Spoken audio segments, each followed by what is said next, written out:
And today we'll have a chance to actually work with some software and put these things into practice. I do hear a lot from people that they hear about how to make good passwords a lot, but then never quite get to it. So today is the day that we'll get to it.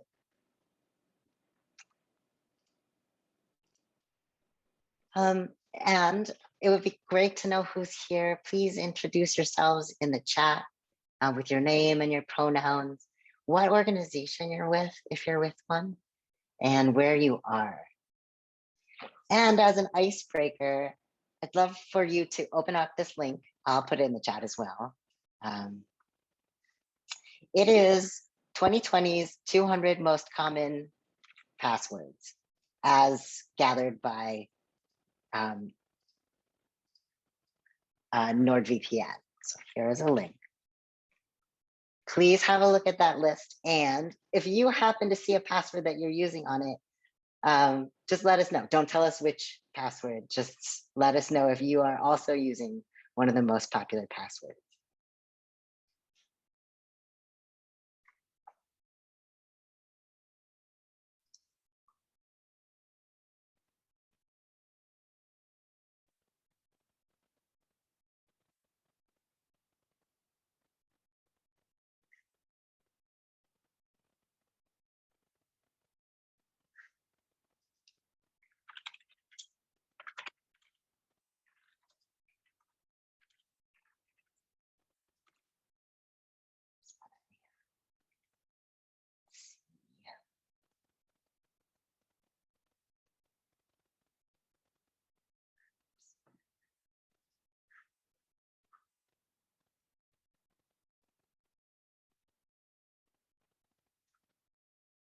I don't know why I can only see.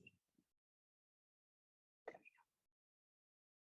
I do every time I see this think it's funny that Ashley is number 31, the most commonly used passwords last year. Welcome, Gabriella.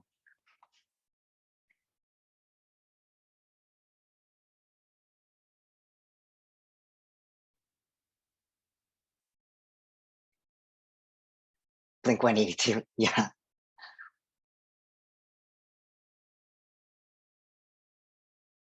I like defaults. I mean, I can't say that these are all unfamiliar to me as passwords that I might have chosen in the past, but happily, I don't see any current ones.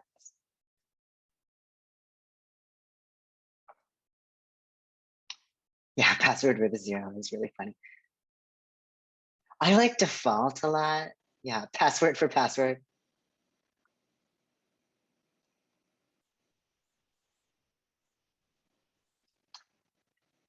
Well, thanks for playing along. Today, the goals of today are for me to share some tools with you that you can bring back to your groups. So that's one of them, for instance. It'll just be some links and just sort of fun tools you can share with people to check in about password safety. It's a little bit of a dry topic, so I'd like to share fun things. And then we're gonna practice making good passwords and using a password manager. And we're going to set up two-factor authentication on your main email and social media accounts and talk about why. And then at the end, we're going to discuss and share strategies for practicing safety together online. So sometimes you hear the phrase organizational digital safety or movement safety, collective safety. We'll talk about that. Any questions so far? Okay, the agenda will start with 1Password, the password manager. We'll move into two-factor authentication and split them up. We have a lot of time in each, so nobody will be left behind. We'll get through a list of activities that you might need to do if you're coming brand new to these tools, or even if you've been using them for a while. And then we'll discuss organizational safety culture.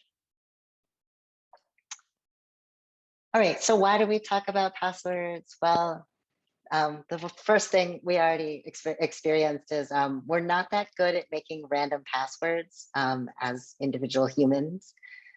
So Passwords are easy to guess for that reason. They're very easy to phish. And an example of phishing, phishing example that is sort of top of mind for a lot of activists, maybe in the US, might be this example here on the left side of the screen, which is a phishing email that John Podesta received in 2016, which was sent from an account posing as a Gmail account, asking him to sign in and change his password. This was a phishing email. It was fraudulent. It included a link, a bit.ly link that he clicked and went to and was landed on a page that looked like Gmail, changed his password there, and then he was forwarded to his mail. But what happened was when he was phished, he followed a bit.ly link to a fake page, entered a new password, and then that password was used by the people who had set up that fake page to get into his inbox. So that's phishing. That's a really specific targeted example, but it happens all the time.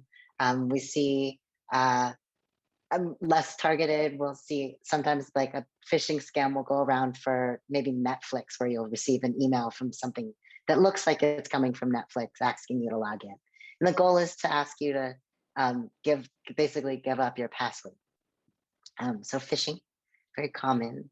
And then passwords are commonly stolen as well. We get these emails now more frequently, and that are messages telling us that one of our services has had a data breach.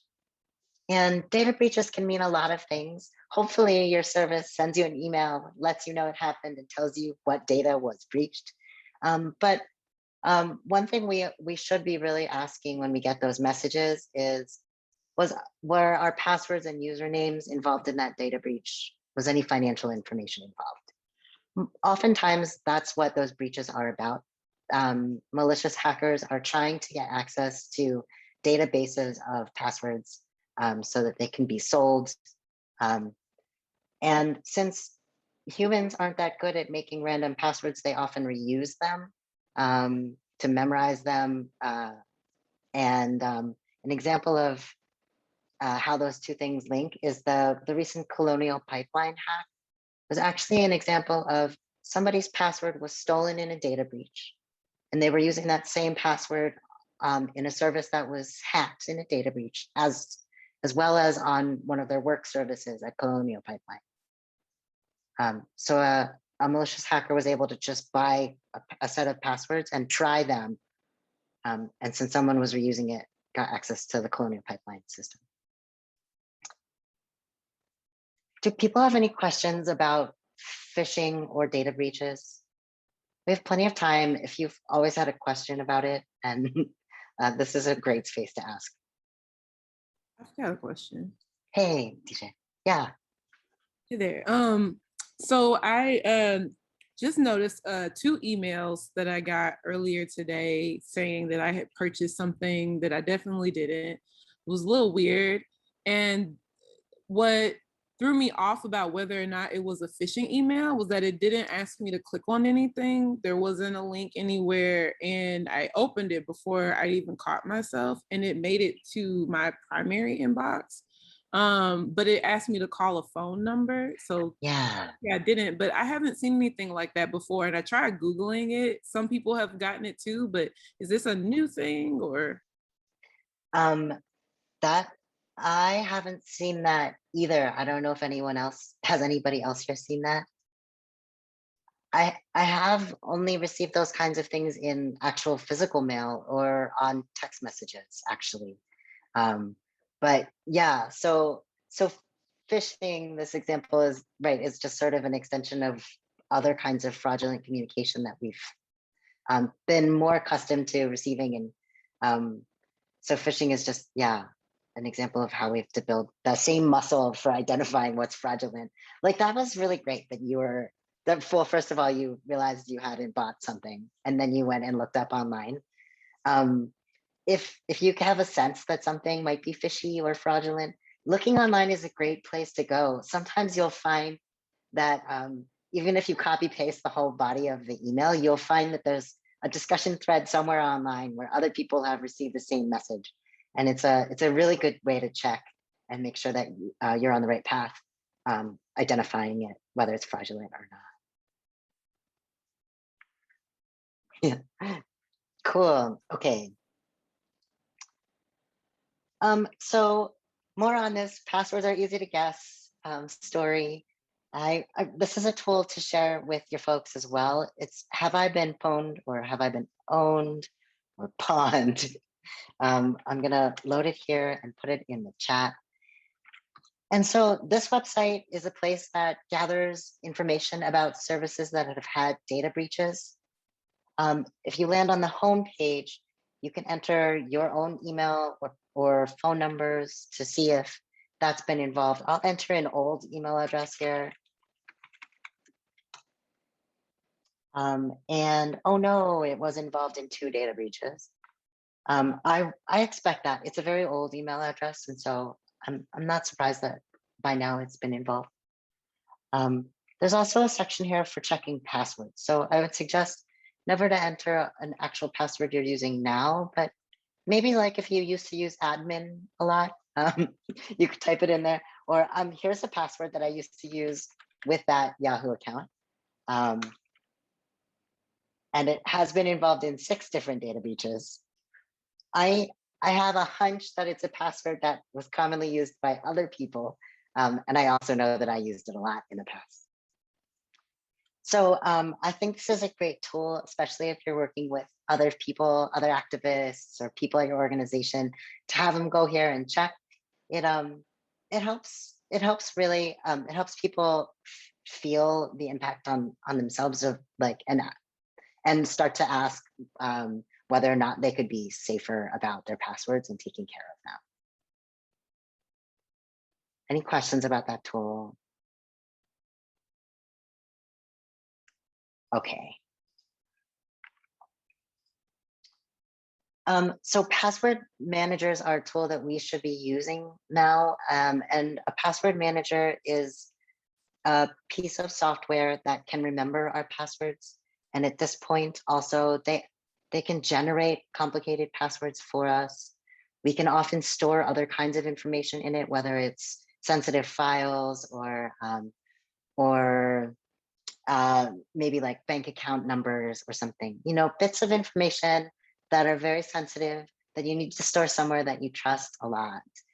A password manager is like, we use a password manager for passwords the same way we might use a bank for money. You put your money in the bank because it's or credit union because it's a safe place to put it, and they're taking really good care of keeping your money safe. In the same way, a password manager's job is to keep your passwords safe.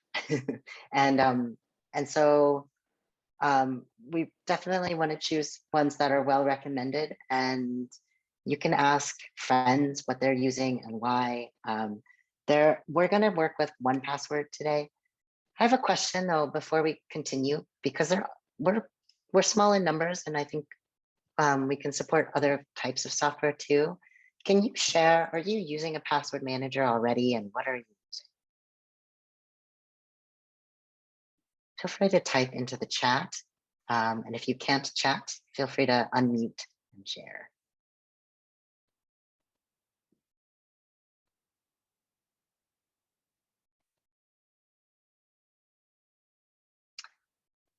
Oh, 1Password, couple of key passes, LastPass.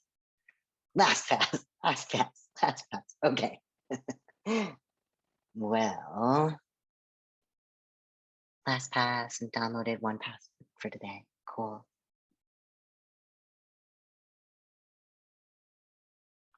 All right. So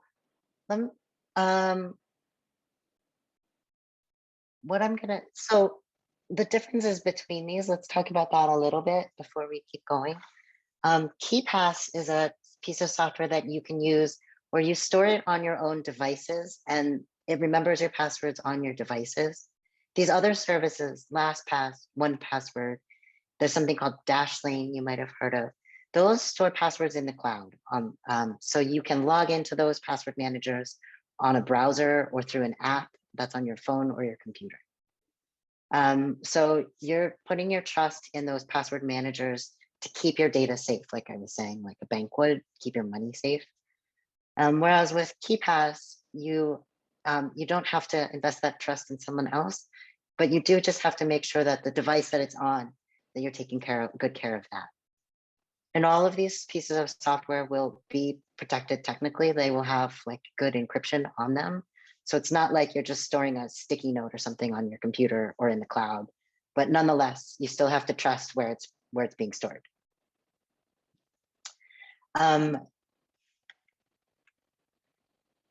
Yeah, so I like 1Password a lot because there's a screenshot of it up. I like it because I've found working with groups that the design of it is friendly to people, and I sort of tongue in cheek, but also seriously, I attribute it in part to the rounded corners that it has, which is just to say that they have put a lot of thought into the way that it's designed, so it looks familiar to us.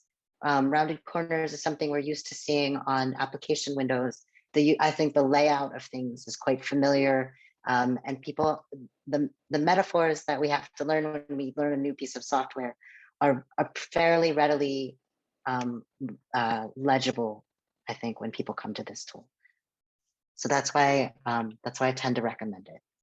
I would like to hear from some folks. There are a lot of people using LastPass. Can you share why you chose that?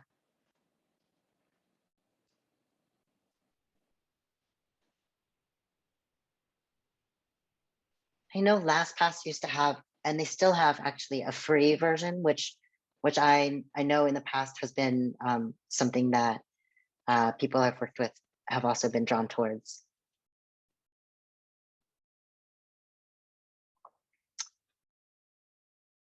Yeah, like work made a decision for you. Totally. If somebody already buys a subscription or something. Yeah, so the other reason I lean towards 1Pass, this is not to talk people out of using LastPass, but there was recently, there was a security researcher recently found that in the LastPass applications, there are some trackers, and they're advertising trackers. It's not communicating your passwords to advertisers, but it is communicating information about you. So probably some information about your device, your location, information that an advertiser would use to then try to sell you ads for things. And to me, that's antithetical to my use of this kind of tool where I'm using these things to protect my privacy. I don't like to also be using tools that sell my information to advertisers. That said, you can turn those trackers off. So, okay. Any other questions about why this one or that one? Do people feel comfortable enough with the tools they're using that, do you know how to edit passwords in your password managers and change in LastPass? Okay, I'm gonna proceed with 1Password. And thanks for downloading it, folks. So if people would like to try out 1Password, you can go there and set up a free account.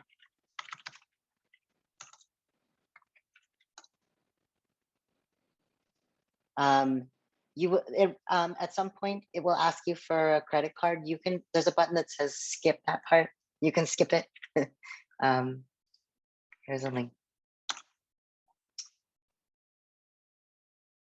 So 1Password, as I said, is a tool that stores your passwords in the cloud. So I can go to 1password.com and sign in here, or I can use an app. So I'll demonstrate first with using the app. Sorry. This is the list of things that we're going to do. Let me share this first.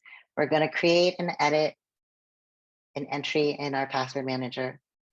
We're going to choose one of our accounts that has a password that maybe we've reused or that we know is easy to guess. it maybe has our name in it or our pet's name or something easy. And we're going to replace that with a random password we generate today. We're going to practice saving an important file into our password manager. And then we're going to talk about good sharing practices. So, oops. Okay, so moving into creating and editing items in online in this password manager, I'm going to see.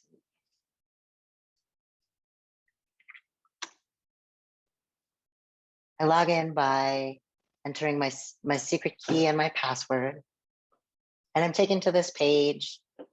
It shows me these things called vaults. Vaults are essentially folders of passwords in one password.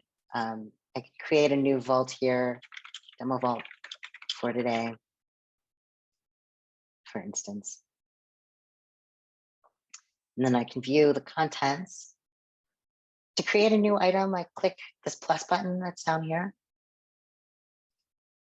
What you'll see in 1Password, and I know that LastPass does this too, is it gives you a few types of entries you can make. These types, the difference between them is that it has some automatic categories built into this type. So for instance, if I choose login, it would ask me for the title. So maybe I would put in my Gmail login, and then, enter my username and then write in my password here. And save. Or if I chose something else, say I chose passport as an example. See, it just has some data types built in already. So so if I wanted to enter my password, say like number, there's already a field built in. I'll just make it. Save it there. Okay, and so so that's how you create a new one. If I want to edit something, I highlight it and I click edit. And here's what, if you want to change your password, you have to log into your account and change it there, right? So I actually do have a demo Gmail account that I'll use right now and change the password on. So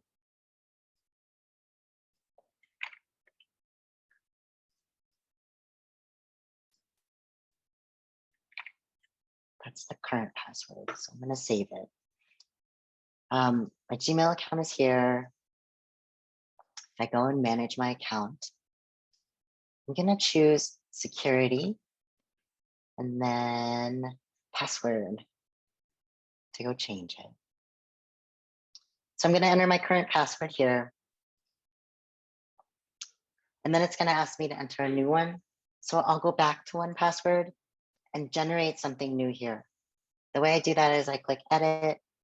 I like to copy my old password somewhere so I'll remember it just in case something goes awry. Like if my computer, if for some reason my internet goes out or my computer shuts down, and I'm halfway through this process and I didn't get all the way through, I still have the old one. So I copy it into like the notes section just for safety, just for safekeeping. And then to generate a new one, you go up here and you click in the password field and click, regenerate. So every time it's regenerating, it's not actually changing it yet in Google, but it's giving me an option for a new random one that I could use. You can set a few different settings here when you're generating. You can ask it to use words. I like words because it's easier for me to copy down if I ever need to, if I ever am, say, just sort of needing to go from one device to another, it's easier for me to copy if for some reason I need to do that. And sometimes different services will require that we put a number in something or a special character. You can generate something and then go and edit it like I just did. I put my cursor there, and let's say your service requires a special character. I can type one in and maybe a number. Okay, so having generated that there, I copy it and then back at Google, I enter it here. I'm just pasting it as my new password. and then I'm going to save it.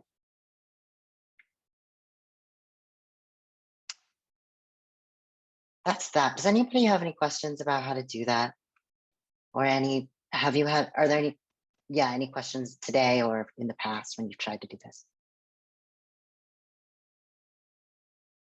Okay. We would follow the same steps for replacing an easy to guess one. Go to your password manager and choose something and edit it. Copy your old password to save it for safekeeping, generate a new one.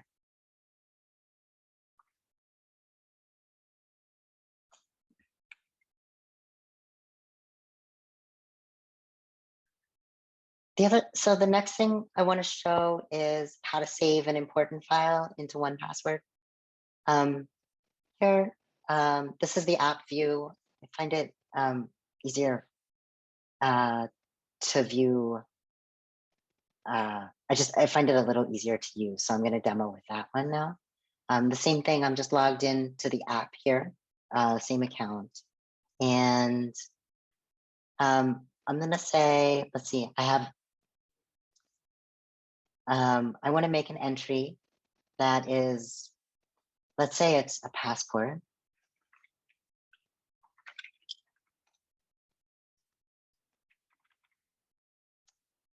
And I want to attach a file to it. So I would just click, I would go to edit the entry and then scroll down and click add new file. And what it's going to do is give me an option to find a file, and then I can attach it and it will be stored in LastPass. Sorry, one second, pull up the file.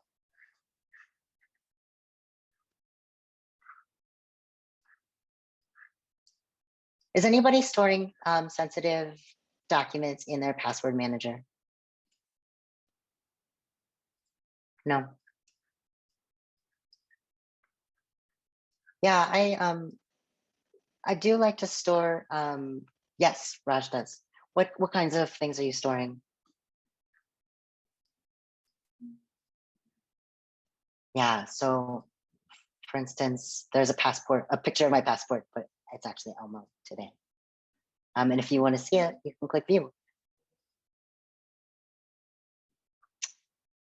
Yeah, financial things. Sometimes, like, I do like to store copies of my passport actually in my password manager if I'm traveling, because oftentimes I do find I need to reference that. For instance, you need to enter, like you need to write down your number if you maybe exchange money, or sometimes when you check into a place where you're staying. So that's a secure place, I feel, for me to store that. Important notes. Yeah.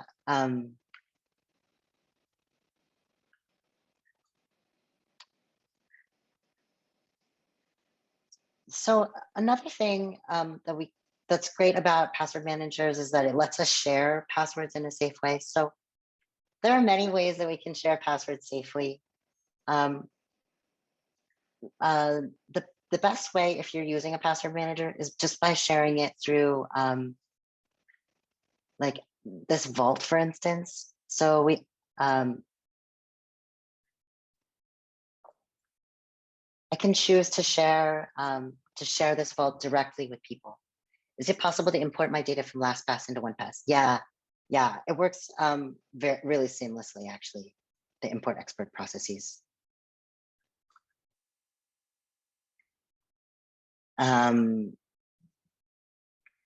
Yeah, so the best way to share is if you can manage to share a password manager, like use the same software as your colleagues, you can just share folders of passwords. And then if you change a password in your password manager, everybody gets the updated version automatically, which is great. Does that make sense? This is also a great way if you are in charge of this for your organization or group. This is a great way to get people to start using their password managers, to say, hey, look, I'm sharing everybody on this folder of passwords. Also, by 2 weeks from now, I will have changed every password in there. And the only way you can get access to the new passwords is by starting to use your password manager.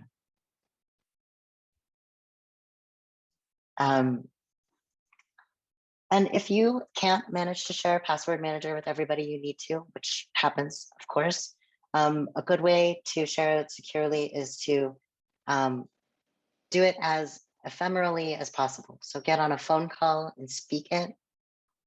Use a secure line like Signal.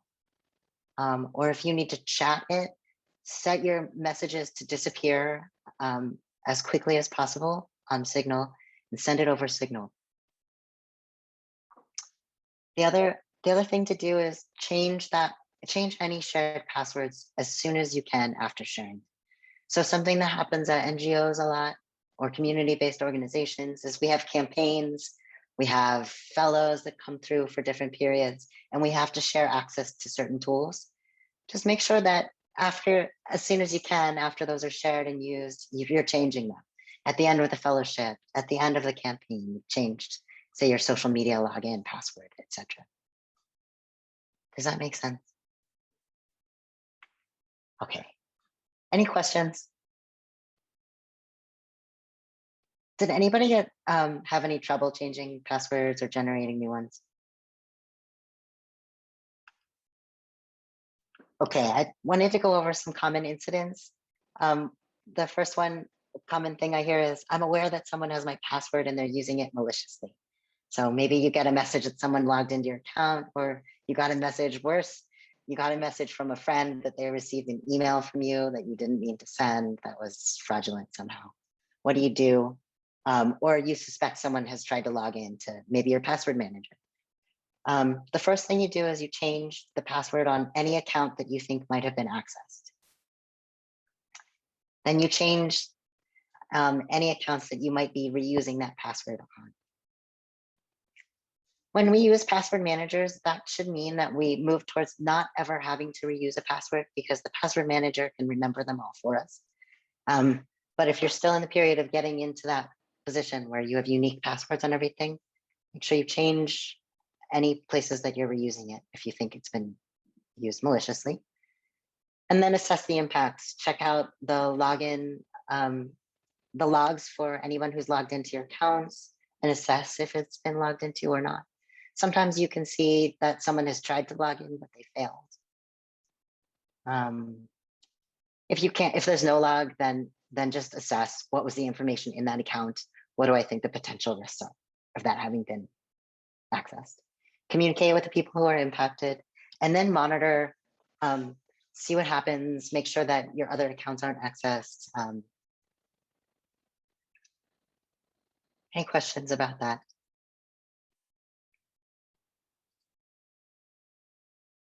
Could you talk about storing passwords in Google Chrome? Absolutely.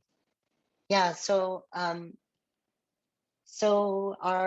browsers also will offer to store passwords for us and fill them in quickly when we go to sites. And it is more secure. It is safer for us to use a password manager. Many password managers actually have a browser plugin that you can install that would sort of do the same work for you. If you find that it's really helpful, like for you logging in places. Google Chrome certainly would try to protect those passwords, but it won't be as good as your password manager. And then also you run the risk of somebody who sits down at your computer, uses your browser, and then is able to log in. So in a time when say you're working in a collective working space or in a cafe or something, that's a much less safe way to store your passwords. Or if you share a computer in any way. Yeah, any other practical questions like that? Okay, we'll keep going.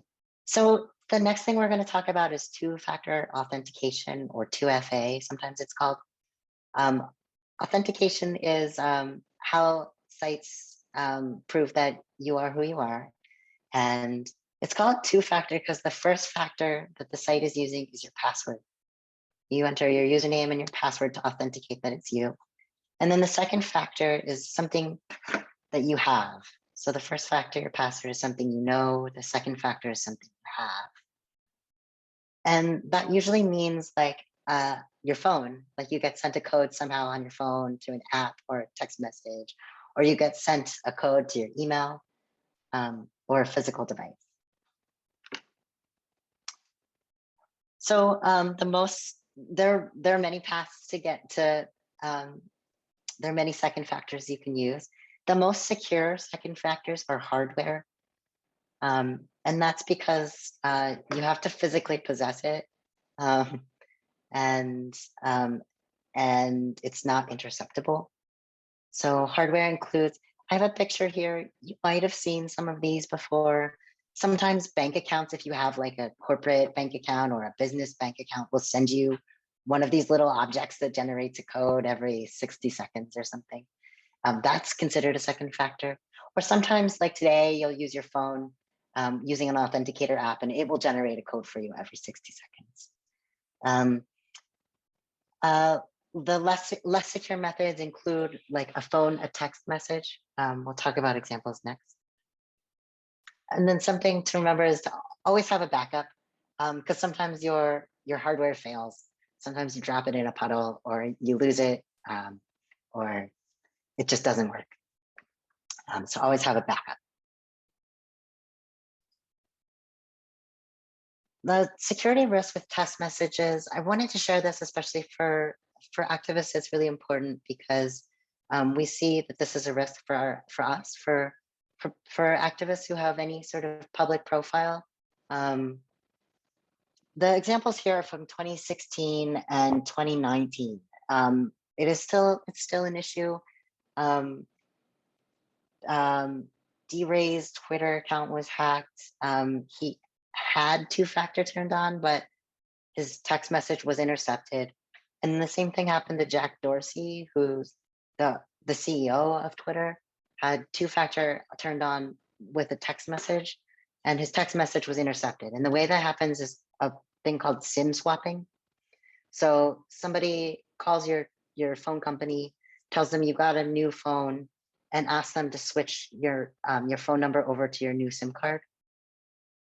And then when somebody tries to log in, you receive their text messages instead of that.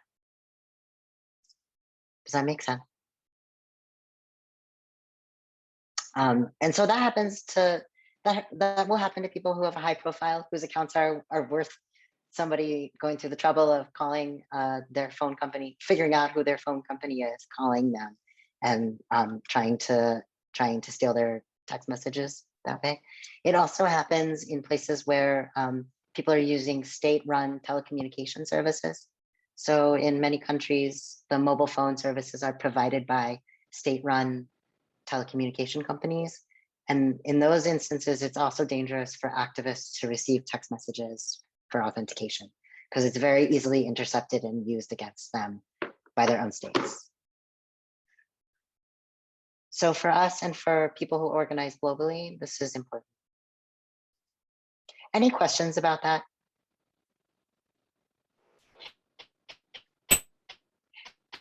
Karen? Hi.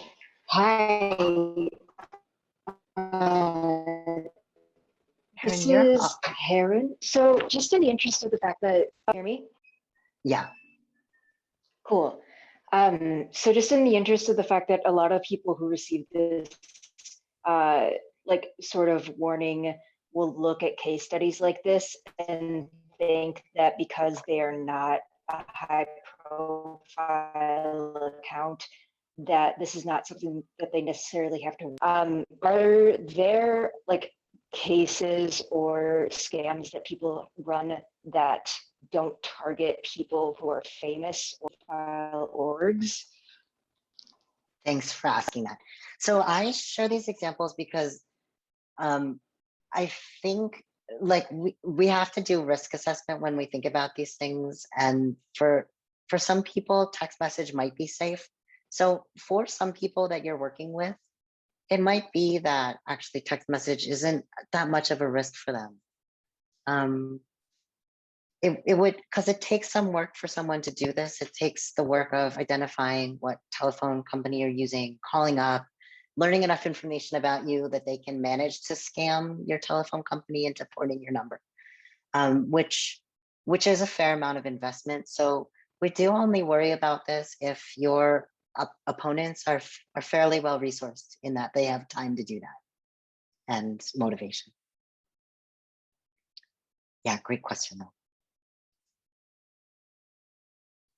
So, so the thing about two-factor is that it means if we have two-factor enabled, it doesn't matter if someone guesses our password.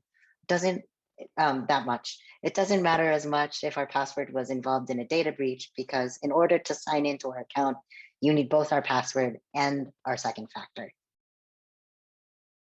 So it really does stop a lot of concerns about phishing and data breaches. It doesn't mean we don't have to look for phishing scams, but it's really great to implement across organizations or among groups of activists where you need to communicate fairly sensitive information, right? You want to take care of, say, your email accounts. You want to take care of your social media accounts.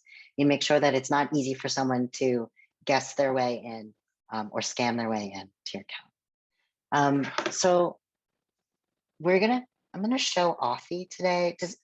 Is anybody using an authenticator app already? And what are you using?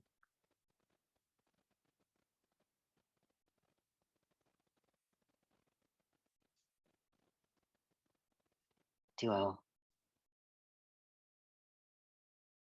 Some of the password managers have their own authenticators built in now too.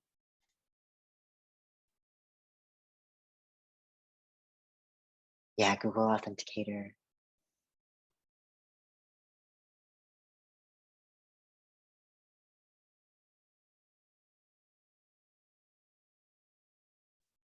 Okay.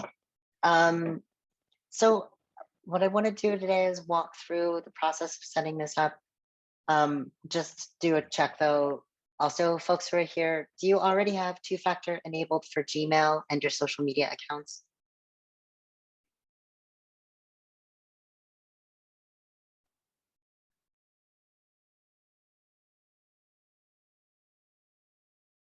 I sort of just want to gauge and make sure that, yeah, that I'm either walking through it if you need to see it, or we're talking more generally if people are trying to figure out how to get your colleagues and comrades onto this. Yes, but not yet. Okay. Thank you. Thanks, y'all. All right. And did folks download Authy, the app, for your phone? If not, let's do that now. If you go to the Play Store or the App Store on your phone, you can look for an app called Authy. Or you can go to the website, authy.com, and follow the download links there. I like Authy. Again, I often choose tools that I think that I've experienced people learning more easily, or that have good support, like support documentation online. And I find that both are true about Authy. There are other authenticator apps that are trustworthy and also fine to use. The reasons I like Authy are it has apps that are available for many different types of devices, your computer, your mobile devices. You can log in online, and then its support is really good, I think.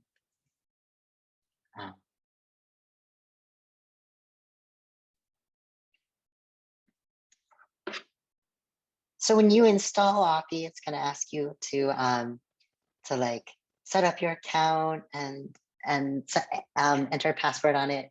Make sure you save that password into your password manager.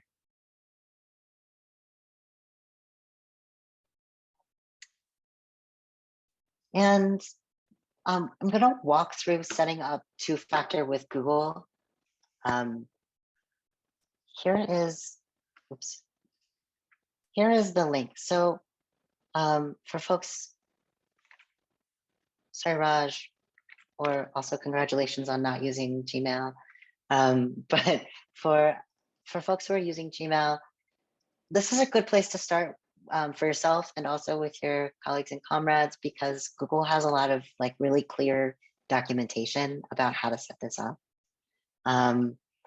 if you go to that link, you land at this page.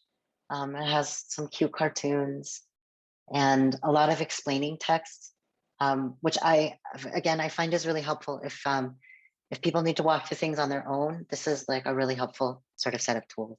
So it's a good place to start. You can just click get started and continue through. Get started. It'll ask you to log in. Grab my password.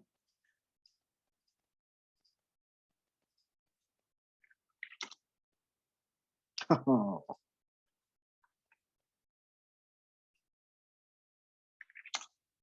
That's not great. Did I just do the thing that I said I wouldn't do?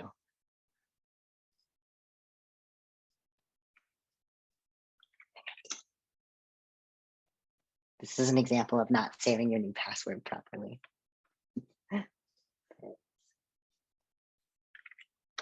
Yikes. So that will happen. So it's first going to ask you to set up using your phone. And it'll send you a text message. We will have to set it up using SMS first, and then we'll switch it. If at any point you get lost, feel free to let me know. I'll try to go just sort of at a slow pace, so I think we can all get through it together.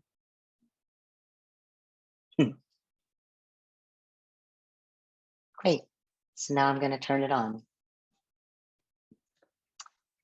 So this is where I land in Google when I turn it on. And what you'll see here is if you scroll down, you can set up some other ways of getting your codes.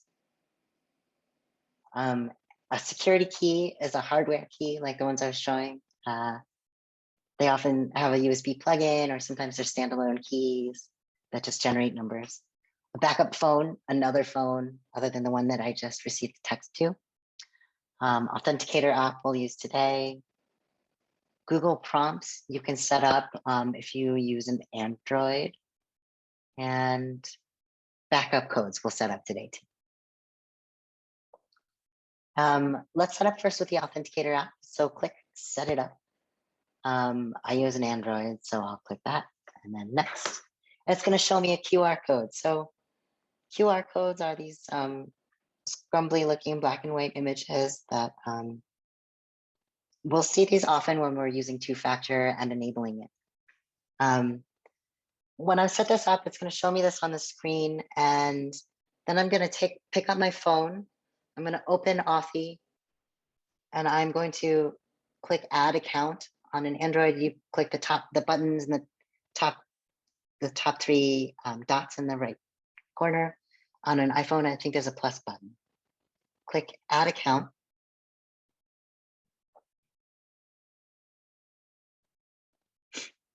And then you'll see it says scan QR code. Click scan QR code, and then you can use your the camera on your phone to take a picture of that code on your screen, and it'll add it to your Authy app. So we'll verify that that worked. We'll click next, and then take a look at the code that pops up on your app and enter it in, and click verify. And now you can be confident that the code that's being generated in Authy is your two-factor code for Google for that account. So you'll see if you take a look at your app, there's like a timer bar that that's moving. Every 60 seconds, you'll generate a new code. And what else can I tell you about this app? You can add, I have a lot of accounts in here. I have financial accounts, other email accounts, password managers. Two-factor authentication is available on most services at this point, and we should be setting it up, especially on anything where we speak externally to the world. So our email accounts, our social media, blogging platforms, things like that. Yeah, every place where we speak publicly or privately, like where we're communicating, and then any financial account for sure. I think some of the lower risk accounts might include, like if you had to log into if you were to create a login to something that's really low risk, like let's just say like a local community conversation board about trading old cutting boards and bowls. I don't know. I just moved into a new apartment, so that might be a thing that I would log into. You know, something that's really low risk. Then I might not turn it on there. Yeah. Okay, and then click done. So now that we've enabled that, we can disable the phone. So please go to Google and click the little pencil and click remove phone. Because for us, that's not secure enough because we're activists. Now we're going to set up backup codes. Just on the two-step verification page, just click setup. What it's going to do is generate a list of codes. And I'm going to copy those and save them into my password manager. There's some old ones. I just pasted them into the notes there. And a backup code is if I log into my account and for some reason I don't have my phone to generate a code, I can copy and paste one of those backup codes. You can only use it one time. So those were 10 codes. Every time I use one of these, I delete it from my list. And then I know it's been used and I keep going. And if I start to run out of them, I can go back here and generate more. Any questions about that?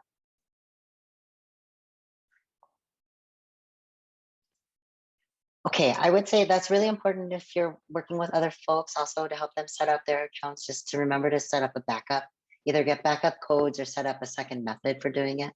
Because every now and then someone loses their phone or a phone gets destroyed or they replace a phone and didn't move their Authy app over in time. So let's talk about, I put some links here for maybe social media accounts that you might use. Please do set that up for yourselves.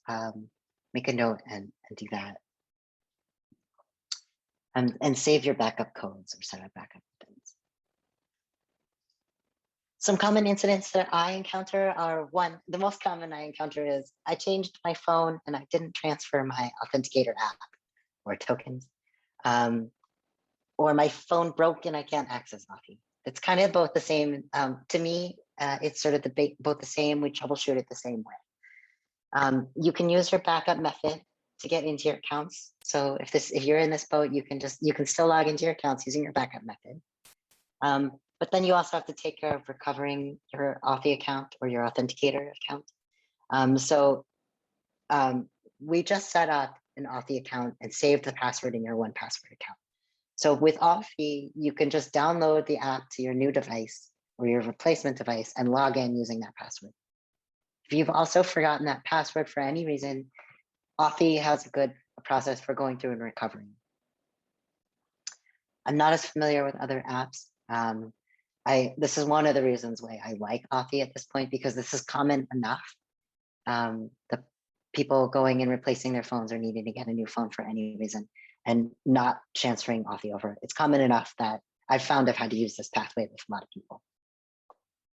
Likely when you do get that reinstalled on your new phone, you're going to have to go use your backup method to get into your accounts and disable and re-enable Authy, because you'll get a new QR code to authenticate your new device as your second factor. Any questions?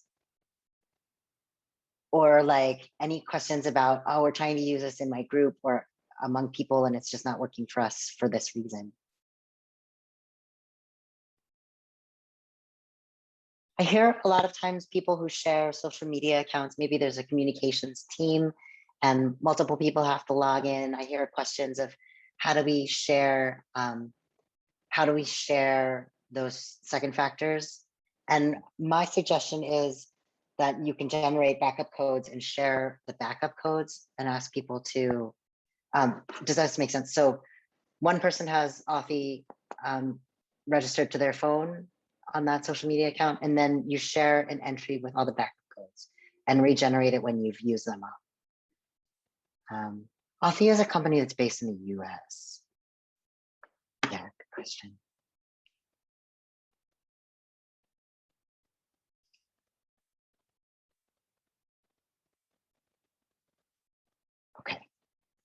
Other questions?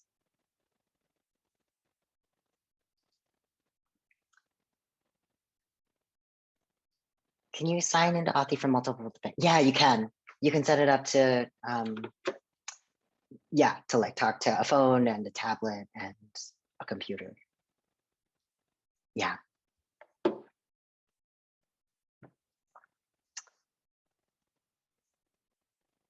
So when we were preparing for this workshop, we had this conversation about, you know, it's one thing for us to set this up for ourselves, and then how do we support each other to use good passwords, password managers, and two-factor.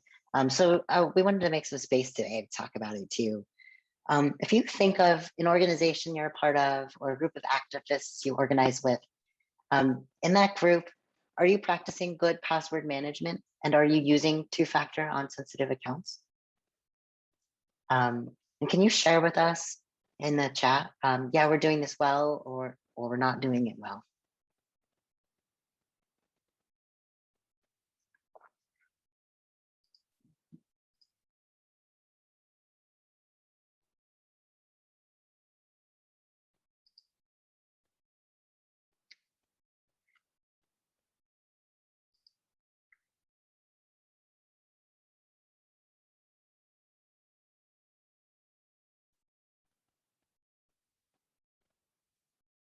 Within the org, 10 with groups of activists, probably high.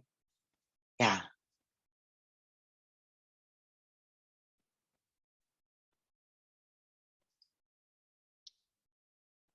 Yeah, and we wanted to break down a little bit about how you're doing this. So Raj, would you be willing to share, like, why within the org are you at a 10? Do you know what's working for you? And can you share any practices?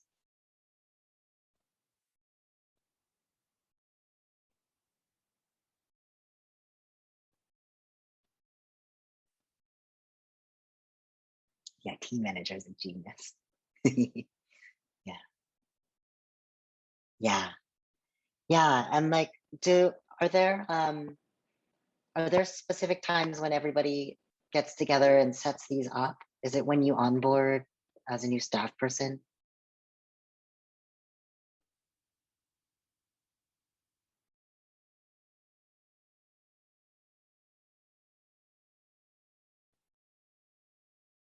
Yeah.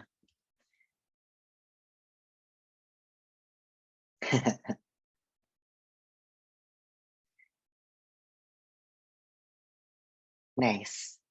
Yeah, so if you are part of a group and you're looking for some practices, here are some questions to help you organize this and get towards having really good shared practices. So some questions are, who's going to lead this work?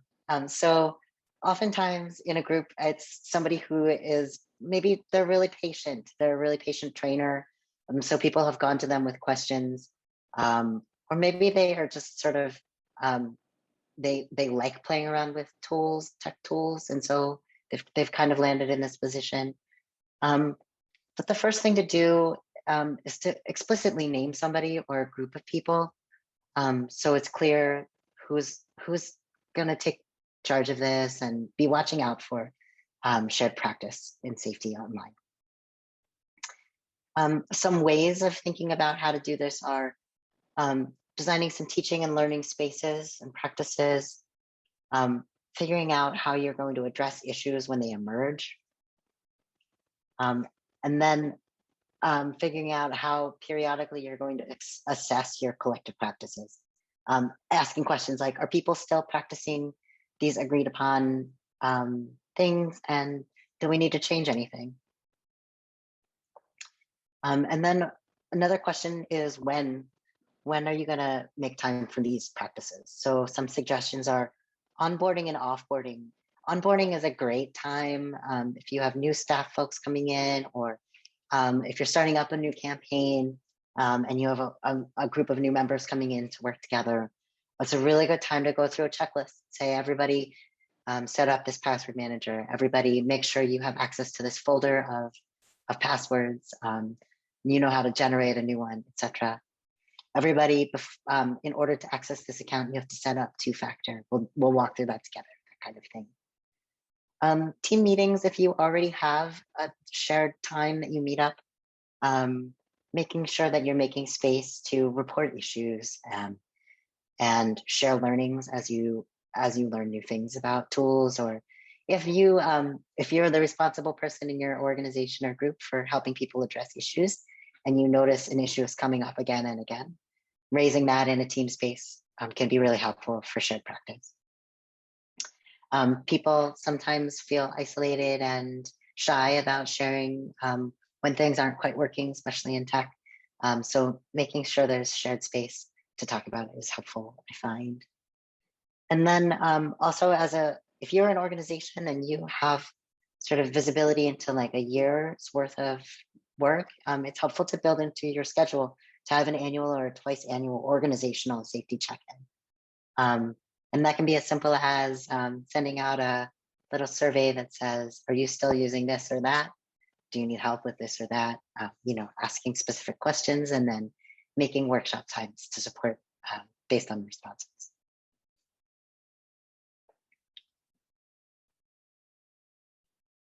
Any questions?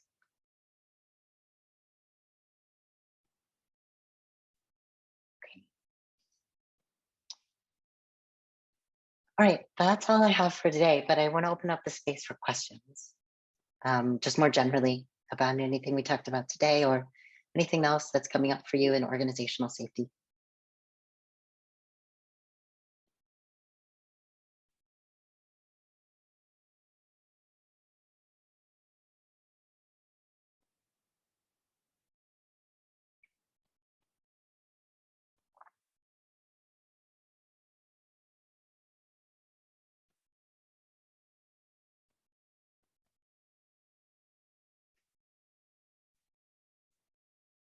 How often should we change passwords? Great question. These are great questions. Okay, let's start with how often should we change passwords? For anything that's been shared, you should change it as soon as you can. And by now that might mean like, you might look at your list of accounts and realize that you shared a login with somebody else at some point because they needed to access some piece of information. So change those immediately. I change twice a year the things that I use all the time, just because I am using a password manager now, so it's really easy. I don't have to remember them. Before I used the password manager, I didn't change them frequently at all because I was trying to store them all in memory. So a couple times a year, I set a reminder for myself in my calendar. And as an organization, for shared accounts, I would do the same thing because I share a vault with colleagues, and then I can share any change any shared logins that way and just update them immediately for them. Your services these days will also let you know if you haven't changed it in a while. Some tools now tell us your password hasn't been changed for 6 months or a year or something. You should change it. Raj, many nonprofits use Gmail. Is there a better alternative for communications? I really like Proton Mail. I think that if I fire that up, actually, it's going to load my inbox, so I'm not going to do that. You use Proton Mail personally? Yeah, I like it. It does support organizations pretty well. You can set it to have, say, your domain at the end of it. So I have Young at Tiny Gigantic is my email address. I know that's important for organizations to identify email. You got locked out. Yeah. Proton Mail accounts, when you use them as a team, the admin has a lot of control over helping people regenerate passwords and get back into their inboxes too. That's something to know. That's what I tend to recommend. Is anybody else using an email program they like and recommend?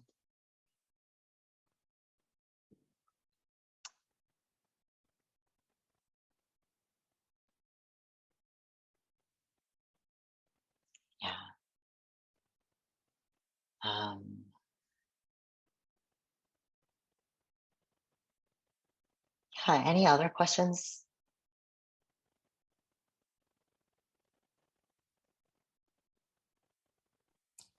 One question. So speaking of getting locked out of accounts, also my memory is just not that long. And so I can forget things if I haven't opened it or used it in a while.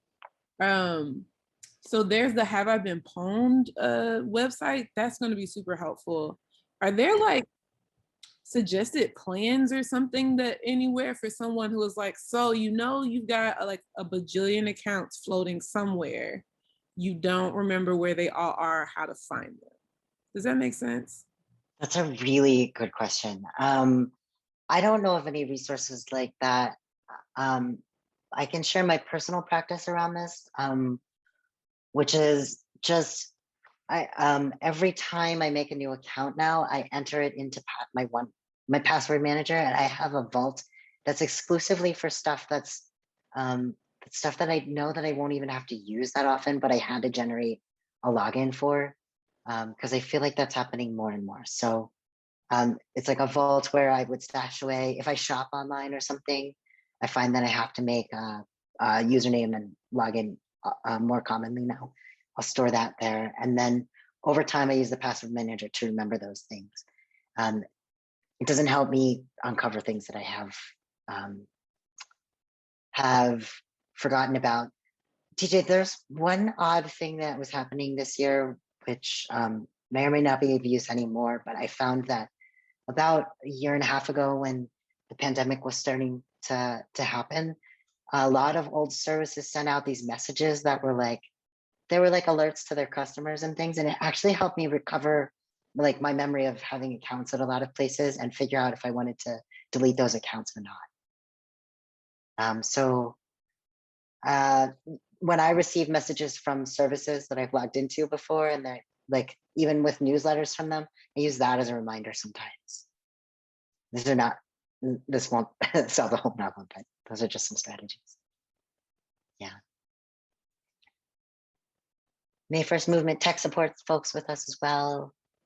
Be sure to check out defendourmovements.org. Yeah.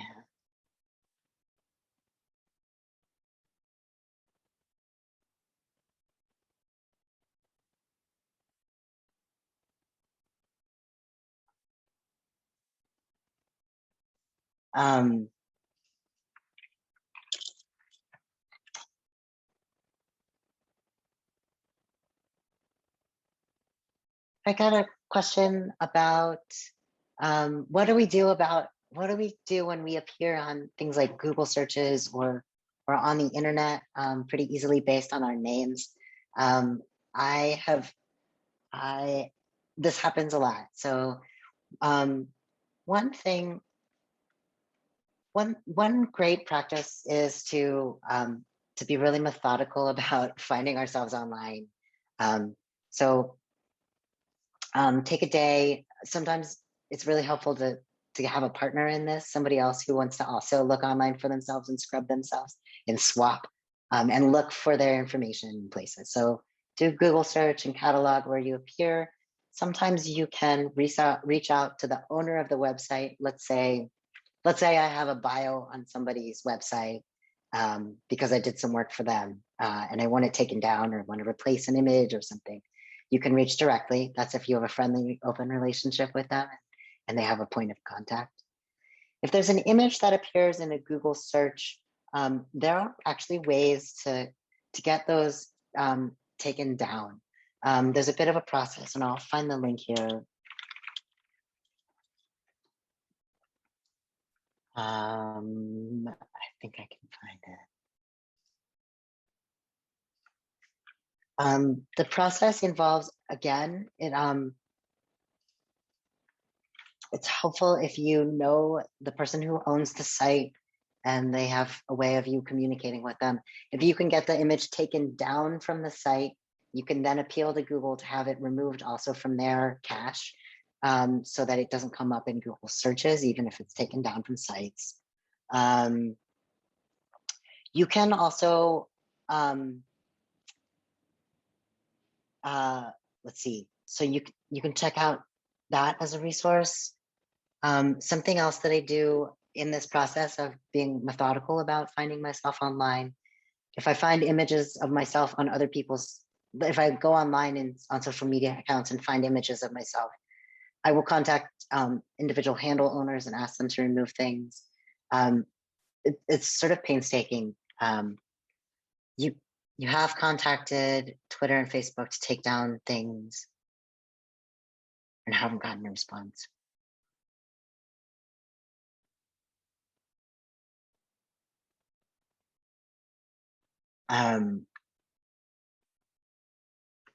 For more specific contact, and especially if it hasn't worked to contact them directly, the sites. Let's see. Maybe I can follow up because do you know witness.org? They do a lot of work with folks, and actually they have had good lines of communication with some of these social media platforms taking down content. So let's see if we can follow up and get you contacts with those platforms. If you're experiencing trying to get content taken off of Facebook and Twitter. Yeah.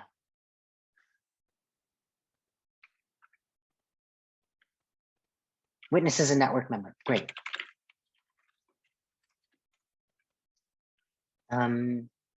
Alex, I'm messaging you my email address. Please follow up. Let's see. Other questions? I have a question. Yeah. I'm just what would your advice be on like where to start? Like if like having like a personal computer and a work computer and having things saved on like Firefox and Chrome browsers on each one and like yeah. I think I have anxiety around like managing stuff across devices. Yeah, I hear that. Yeah, so it's funny because my thought on this is when there's a practice called compartmentalization, and that means just like keeping things separate. So can you still hear me? Yes. So there's one thing you can do if you happen to have access to as many devices as you have online identities. You can keep your work stuff on one device and your personal stuff on another. That requires a certain amount of resources. We don't all have it. I use the same machines for everything. I try to keep my accounts separate. So the one thing that one way to think about it is you want to keep things separate because like the why of it, I guess is what I want to say is to reduce some of the anxiety and to sort of bring a system to it is what are risks that I'm concerned about with work? What are risks I'm concerned about in my personal online life? And like, how do I keep them separate so that I'm not bringing all the risks of my work self online into my personal life and the other way around. So doing some thinking about that, Dulani, first will help you figure out how separate do I really need to keep things. And then the other thing is, I think that with a lot of these tools, they actually help us manage that. So if you're using a password manager and you have like folders in there, you can have a personal folder in there with your passwords, and it's sort of separate enough. And then making sure then that your devices aren't doing the remembering, but your services are. So your browser isn't remembering all of your work logins, your password manager is. So then your device doesn't become a security risk. That was a convoluted answer. Does that help answer? Yeah, thank you. That makes sense. So offloading, yeah, putting some like systematizing, like really sitting down and wondering what can be and needs to be separate, and then offloading the job of keeping those things separate to your tools. There's a question that